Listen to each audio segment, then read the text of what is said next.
మోదీ స్థిర సంకల్పంతో కఠినంగా శ్రమించే అనుపమాన సామర్థ్యం ఆయన సొంతం. స్పష్టమైన దార్శనికత ఆయనకెంతో ఉంది. దానికి సాధించడానికి కష్టించి ఎంతో పనిచేస్తారు.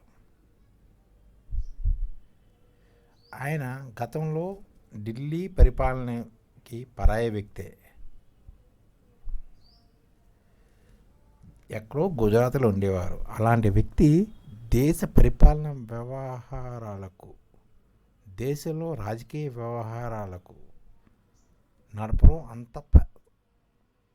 అంత సులువైన విషయం కాదు. అయితే ఆయన తన పరిపాలనలో చిక్కులను, విదేశాంగ విధానాన్ని, పొరుగు దేశాలతో వివిధ కోణాల్లో ఉన్న సంబంధాలని చాలా వేగంగా అర్థం చేసుకుని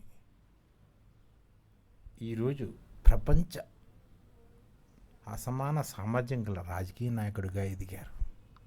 1975లో ఎమర్జెన్సీ సమయంలో సిపిఐఎం నాయకులు ఏకే గోపాలన్ తర్వాత అంతటి వాగ్దాడి కలిగిన మోదీ అంటే గతంలో సిపిఐఎంలో ఉన్న ఏకే గోపాలన్ తర్వాత అంత గొప్పగా వాగ్దాడి గల నాయకుడు ఈ మోదీ.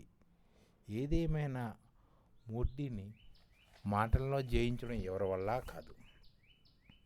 నేడు పార్లమెంట్లో ఉన్న వారికి లేనంత వాక్చాతుర్యం ఆయన సొంతం.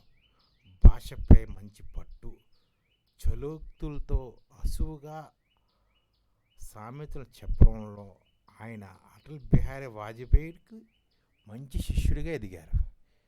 అయితే చెప్పింది చేయడంలో ఆయన వరుసగా కొంతవరకు విఫలం అయినా సరే, ఆయన్ని మాటలతో మాయ చేస్తున్నారని చాలామంది చెప్తున్నా సరే, మోదీ ఉద్దేశాలు, ఆయన బృందం కొంత విఫలమైనా సరే, ఆయన పరిపాలనకు మనం 60 మార్కులు ఇవ్వవలసిందే. ఎందుకంటే ఇంకో 20 మార్కులు ఆయన సాధించాలంటే భారతదేశంలో మానవాభివృద్ధి దేశ సైన్య ఏర్పాటుకి ఆయన సహకరించాలి. ఆయన కానీ ఈ దేశంలో సైన్యాన్ని ఏర్పాటుకి సహకరించగలిగితే ఆయన పరిపాలన ఇంకో 80 రెట్లు పెరుగుతుంది. అంటే 80% మంచిగా అవ్వగలదు.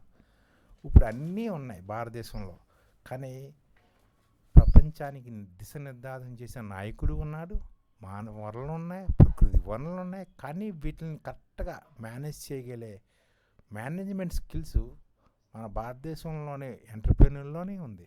కానీ వీటిలన్నింటినీ సమన్వయం చేసి ముందుకు నడిపించే ఒక శక్తి ఐడిఎఫ్, ఇండియన్ డెవలప్మెంట్ ఫోర్స్ లాంటి దాన్ని ఏర్పాటు చేయాలి. భారతదేశానికి యూపీఐ ఉంది, ఫాస్ట్ ట్రాక్ ఉంది, ఈరూపీ ఉంది, ఆధార్ కార్డు ఉంది, ఇవన్నీ ఉన్నాయి. కానీ ఇట్లన్నింటినీ సమన్వయంతో ఆర్థిక వ్యవస్థగా నడిపించాలంటే ఐడిఎఫ్ ఏర్పాటే అతి ముఖ్యం.